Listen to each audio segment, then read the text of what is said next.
you so very much for the beginning address. And I first need to thank Professor Akhtar Hossein for his gracious hospitality all throughout this and the previous conferences that I have attended here. And I don't think there is any hospitality comparable to what he gives anywhere in the world. So, let alone here. And of course, I want to thank the Indo-Persian Institute and all the staff and everybody who is involved with this this emerging institute in India. And of course, thank you to Dr. Mangali for putting us in touch. I am in Iran this year, so I was very grateful to be hosted by her as well and to get to know more about this conference. Now, I have to put a disclaimer here first that I am no Iqbal expert, so I'm sure that all of you know more. But I'm very happy to be here, and I'm very happy that Professor Akhtar Hossein actually started his talk with the direct link between Rumi and Iqbal, because that's what I wanted my opening of this address to be with the بشنوی نی چون حکایت میکند و از جدایی ها شکایت میکند. And this is slightly different from other versions that have been read. I want to insist that we have to say حکایت کردن, the act of storytelling in the beginning, because that's what the ney is doing. That's what this reed flute is initiating, is telling a story. And that is what Iqbal actually is doing throughout his work. He is telling us a story. He is creating a story. And now, what is this? What is the subject of this story? Is the lamentation, you know, of being separated from the asl, from the origin. And that is, he is telling us sharh dard ishtiyaq, this yearning, the suffering for the yearning to go back to the origin, to go back to the omnipotent, to the divine one. And in different philosophies, that divine one, different philosophies and religions, that divine one gets a different meaning and a different name. But that is what Rumi is doing. Now, in preparation for my presentation today, I think there were two serendipities that happened. One was yesterday, after Professor Hossein mentioned that there is going to be verses of Gitanjali being recited in Persian, and thank you for the beautiful recitation today. And I went to the campus bookstore and came across a version of Gitanjali in English, and lo and behold, I was preparing to start with Beshnoy Ney, so with the reed flute, and the first Gitanjali psalm says, "Thou hast made me endless, such is thy pleasure. This frail vessel thou emptiest again and again, and fillst it ever with fresh life. This little flute of a reed." Listen, he talks about the flute of a reed. "Thou hast carried over hills and dales, and hast breathed through it melodies eternally new." So somehow everything is coming together. The Gitanjali verses, Rumi, Iqbal, and I think it is fate, right? So I will tell you about the second serendipity later, but the reed flute lamentation in Rumi encapsulates the Sufism, encapsulates this mystical, metaphysical yearning. And Iqbal's dissertation, interestingly enough, was called The Development of Metaphysics in Persia. So he was the celebrated author, the most knowledgeable person. Apparently, it was at the time being the best and the most in-depth survey of metaphysics in Persia. So there is no wonder that he knew Rumi, he knew Sufism, he knew it very well. And I would want to say that there are 3 dimensions to Iqbal, and I'm looking forward to hearing about these 3 dimensions of Iqbal in the course of this conference. The first one is Iqbal, the storyteller, so like the reed flute, he is telling a story, and he is the creative artist. And telling the story. The second one is Iqbal and his relation with Sufism. Again, is he adopting everything that, oops, thank you. I'm in a very precarious position here, but thank you. Yes. So Iqbal, is he adopting the Sufi teachings, or is he also critical, or is he giving a 20th century version of his own Sufism? Then the third aspect, the third dimension is Iqbal's position in world literature. Is he a person that could be celebrated as presenting literature in a more global scope, or is he only a local poet who can be forgotten, which I don't think is true. He's a remarkable poet and philosopher that belongs to the world and not only to India, right? In Payam Mashriq, the message from the East, Iqbal actually places himself within this context of world literature. And he tells us that his mystical worldview is actually the product of centuries-long word literature. I'm reading a quote here of him from Message from the East, and I think this is an important quote. It's a citation that could be a good opening for the rest of the presentations here, because he says, I need not say much about A Message from the East, which has been written 100-odd years after the West-Östlicher Divan, and I'm going to talk about the West-Östlicher Divan, which is West-Östlicher Divan in a little bit.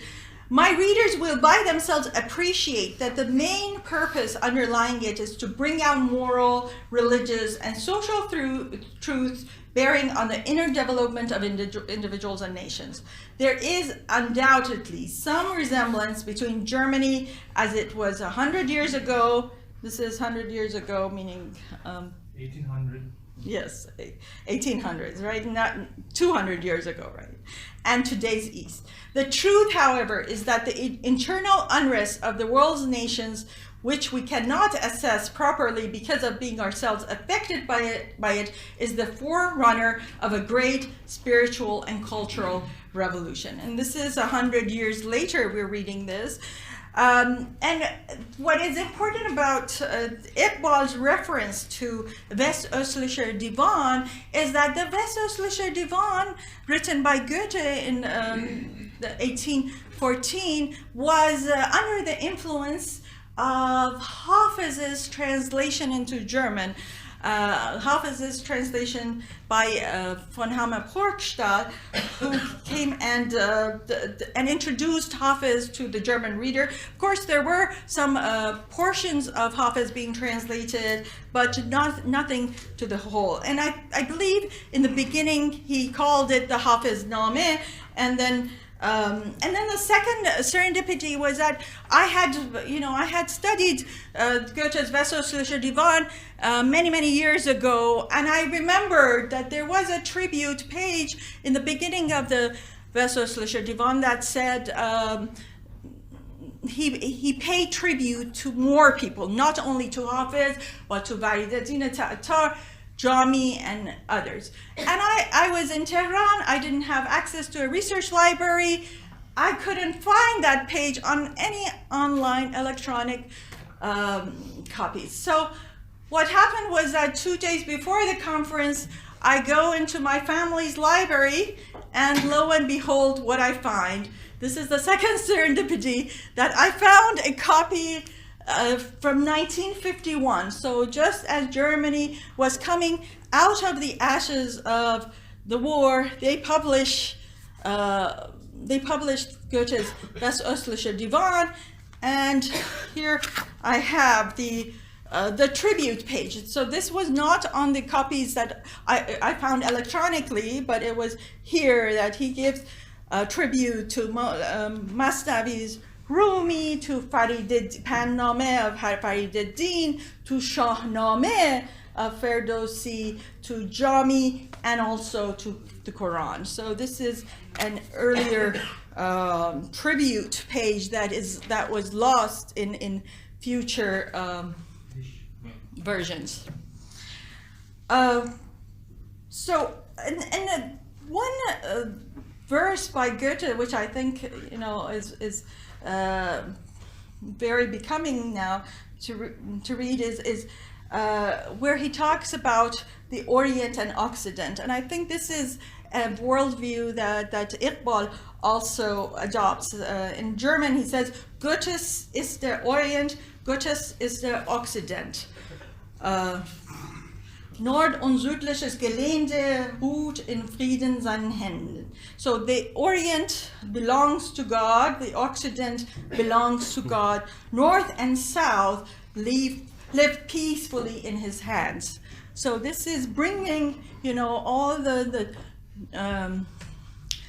North and South together, East and West together. This is what I believe Iqbal was trying to do. In Payam Mashriq, a message from the East, Iqbal also refers not only to Goethe and Ruckert and Herder, but also to Schiller. And he believes that Goethe and Ruckert belong to the Oriental movement. So he places himself after the European Oriental movement. But Schiller belongs to this pre-Oriental movement. Now, I had studied during my student years, I had studied Turandot, which is Schiller's play based on a Persian story. And Turandot, I don't know, it was probably Turandocht, the daughter of Turan, and was adopted by Carlo Gozzi in a Commedia dell'arte in the 18th century in Italy. And Schiller took that adaptation and wrote a play in German based on that. But the original is possibly from Nizami's 11th century Haft Peykar or Bahram Name. And that is also an interesting link, and I want to say that it's an important link because in that Haft Peykar is also which is also a precursor to Rumi. The Haft Peykar, the 7 princesses, the 7 pavilions which Bahram Gur has to transcend to reach a subliminal level, is in a way the Sharh Dard Ishtiyaq, is the yearning towards that omnipotent one. And it's also a representation of the 7 stages of love.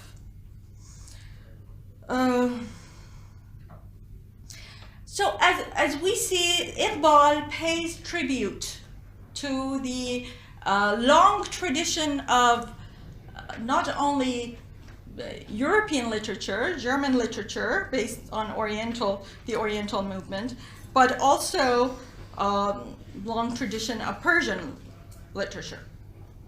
In structure and form, he follows a Sufi mystical pathway like Rumi's Ney. So he is telling the story is very, as you mentioned, and I'm glad that you also brought this up, that there is this direct link and this connection, that there is the telling of the Sharh Dard Ishtiyaq, this yearning for Wasl, this yearning for rejoining, is similar. But of course, Rumi in 13th century has a different vocabulary than Iqbal in the 20th century. Iqbal is also a statesman and a politician. And in Payam Mashriq, he forewarns. And he says, this is a different quote from him, that the nations, this is a longer quote, but I'm just shortening it here for you, for time's sake. But the nations of the East should realize that life can bring about no revolution in its surroundings until a revolution takes place in its inner depths, and that no new world can take shape externally until it is formed in the minds of men. So this advice still rings very true. And Iqbal directs us to actually the word literature for answers. He doesn't give us answers. He says, go and read this literature. And I want to end with a song by Eqbal, which encapsulates his 20th century metaphysics. And this is in my version of Persian, which is probably a little different from the way Iqbal probably read it, but خیال من به تماشای آسمان بوده است، به دوش ماه به آغوش کهکشان بوده است. گمان مبر که همین خاکدان نشیمن ماست، که هر ستاره جهان است یا جهان بوده است. به چشم فرومایه آشکار آید هزار نکته که از چشم ما نهان بوده است. زمین به پشت خود الوند و بیستون دارد، غبار ماست که بر دوش او گران بوده است. ز داغ لاله خونین پیاله میبینم که این گسسته نفس صاحب فغان بوده است. Thank you.